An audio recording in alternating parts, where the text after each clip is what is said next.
আসসালামু আলাইকুম রহমতুল্লাহি ওবারাকাতু। আমি তারেক রহমান বলতেছিলাম। আপনারা কে বলছেন? আপনি কে বলছেন? দয়া করে পরিচয় দেন, তারপর কথা বলেন। ওয়ালাইকুম আসসালাম রহমতুল্লাহি ওবারাকাতু। তারেক রহমান, আমি শেখ হাসিনা বলতেছি, দিল্লি থেকে। নিশিপল্লীর রানী শেখ হাসিনা। আমি কিছু কথা বলার জন্য তোমাকে ফোন করছি। আপনার সাথে কোনো কথা থাকতে পারে না। আপনি কেন ফোন করছেন? আপনার কি ন্যূনতম লজ্জা নাই যে আপনি আমাকে ফোন করছেন? আবার বলতেছেন কিছু কথা বলার জন্য ফোন করছেন। লজ্জা শরম থাকলে আপনি ফোন করতেন না এখানে। ভয়ে আমার জীবনটা শেষ হয়ে যাচ্ছে। লজ্জা শরমের দিক খেয়াল করলে জীবনটা থাকবে না। তাই তোমাকে ফোন করা, বুঝছো বাবা তারেক রহমান। আমি বাংলাদেশের নাগরিক। আমার কি স্থান বাংলাদেশে নাই? বাংলাদেশে কোনো গণহত্যাকারীর স্থান হবে না। আপনি গণহত্যা করে বাংলাদেশ থেকে চলে গেছেন। আপনার স্থান শুধু জেলখানায়। প্রশাসন আপনাকে নিয়ে গিয়ে জেলখানায় রাখবে।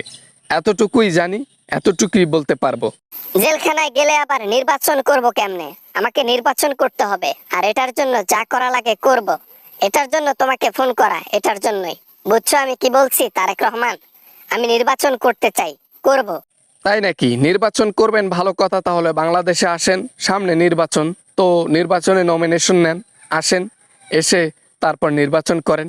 হুদাহুদি আমাকে ফোন করে বিরক্ত কেন করছেন? লজ্জা শরম নাই আপনার? রাখো, লজ্জা শরম দিয়ে কি হবে? আমার পিয়নকে পর্যন্ত ছাড় দেই নাই। মোদির সাথে দিনে দুপুরে এক রুমের মধ্যে থাকতেছি, তার মধ্যে লজ্জা লাগে না? আর কথা বলতে লজ্জা লাগবে? লজ্জা শরম নাই আমার। তাই তো বলি, বেহায়ার মতো কেন আমাকে ফোন করছেন? যাই হোক, বেহায়াপনা যখন করেইছেন তখন কিছু কথা বলেই দেই আপনাকে। বাংলাদেশে আসার সাথে সাথে প্রশাসনের আগে জনগণ আপনাকে গিরিত করে ধরে ফেলবে। ধরে কি করবে জানেন? কি আর করবে? ধরে গিয়ে খাতির সম্মান করবে একটু, হয়তো বা দুই একটা চর দিবে, দিয়ে তারপর আমাকে প্রশাসনের হাতে তুলে দেবে। এই তো, এর বেশি তো আর কোনো কিছু করতে পারবে না জনগণ। আমি বলি আপনার সাথে কি ঘটবে, মন দিয়ে শুনুন। বাংলাদেশে ঢোকার সঙ্গে সঙ্গে জনগণ আপনাকে ধরে একটা অঝরা বাঁশ, মানে ঝিকওয়ালা বাঁশ আপনার পেছন দিয়ে ঢুকাই দেবে। দেবার পর আপনাকে স্মৃতিসৌধর মধ্যে লটকায় রাখবে।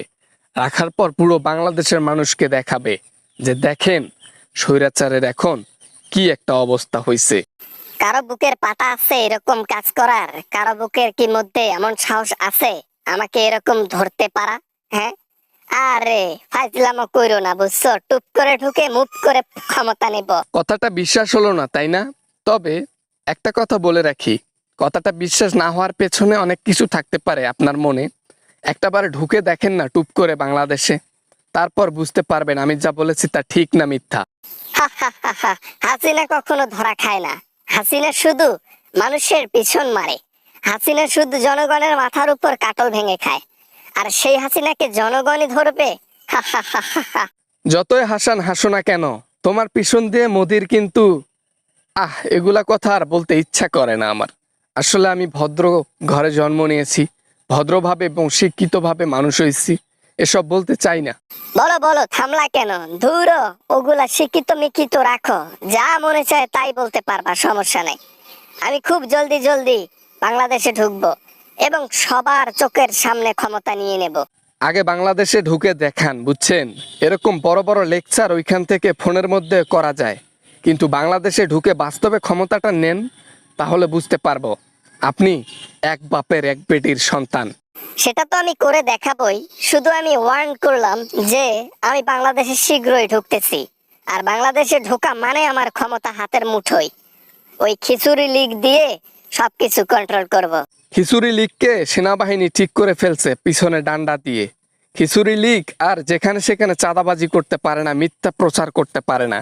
খিচুড়ি লীগ এখন চিপা চিপায় ঘোরে আপনার মতো, বুঝছেন?